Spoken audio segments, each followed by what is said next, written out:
انہوں نے تحریف قرآن کا عقیدہ کیوں اپنایا؟ کیوں تکلیف ہوئی انہیں کہ یہ اصلی قرآن نہیں، یہ وہ قرآن نہیں جو جبریل لے کے آیا تھا؟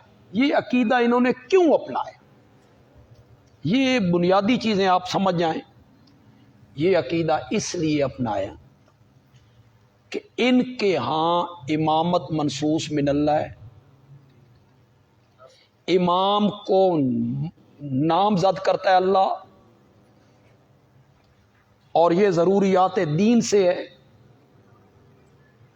ان پر اعتراض ہو گیا، اللہ کی توحید کو ماننا ضروری تھا، وہ قرآن میں ہے۔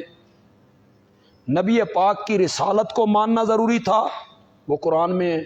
ختم نبوت کو ماننا ضروری تھا، وہ قرآن میں ہے۔ قیامت کو ماننا ضروری تھا، وہ قرآن میں ہے۔ اگر امامت کو ماننا بھی ضروری ہوتا تو اس کا ذکر بھی قرآن میں ہونا چاہیے۔ یہ ان پر اعتراض ہو گیا۔ کہاں ہے قرآن میں کہ نبی پاک کے بعد حضرت علی امام ہوں گے؟ کہاں ہے؟ پھر حضرت حسن ہوں گے؟ کہاں ہے؟ پھر حضرت حسین ہوں گے؟ کہاں ہے؟ تم جو کہتے ہو کہ نص ہوتی ہے امامت پر، امامت منصوص من اللہ ہے، اللہ نامزد کرتا ہے، کہاں ذکر ہے؟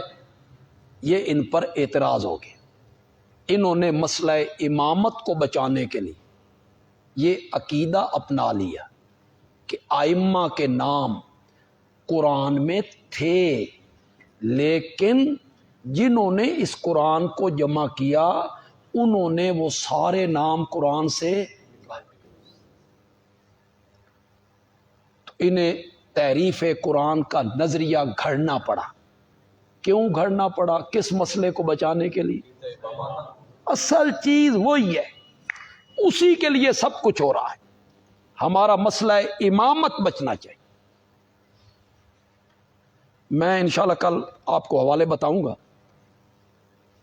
در قرآن در آیات بسیار نام علی بود کہ عثمان بیرون کر،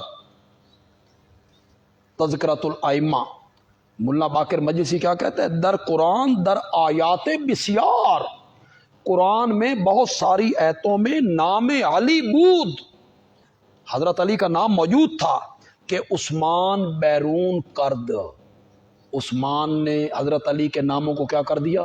باہر نکال۔ تو مسئلہ امامت کو بچانے کے لیے انہیں عقیدہ تحریف گھڑنا پڑا۔